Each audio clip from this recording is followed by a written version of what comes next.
New tonight, this Ohio man has been missing for more than a year, and he may have been spotted right here in San Diego. A woman volunteering at the San Diego Rescue Mission said she saw Timothy Six there at around Easter, but he hasn't been seen since. 10 News reporter Candace Crone is there live with his mother's emotional plea for help in finding her son.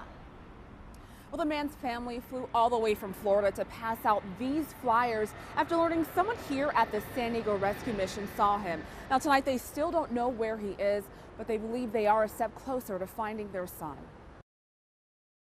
I want to hug him. I want to tell him I love him. Relatives of Timothy Six Jr. are worried because they haven't heard from him since February of 2014. His mother told 10 News he was last seen at an Ohio hospital. He's considered at risk because he suffers from paranoid schizophrenia, and they believe he hasn't been on medication. Said he's probably lost his, in his mind. He maybe can't remember a phone number. Amid their pain, an unbelievable ray of hope. A woman reached out to Six's mother on Facebook saying she served him Easter lunch at the San Diego Rescue Mission. The woman shared Six's unique family nickname and other distinct information that led his parents to believe their son was in fact here in San Diego.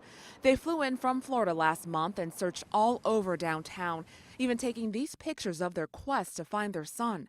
But after a week, they left without finding him. The missions, they took his posters, but they would not tell us whether he was in there. His family says several homeless people and security guards downtown said they'd seen him as well, but didn't know where he stayed. His mother is hopeful someone will see him again, and this time try to help him reunite with his family. I want him to call us. I want to hear his voice. I spoke to the family's private investigator who told me he believes the leads they have are credible. Now, we tried contacting the mission, but we were told to call back on Monday. We're live in Bankers Hill tonight. Candace Crone, 10 News.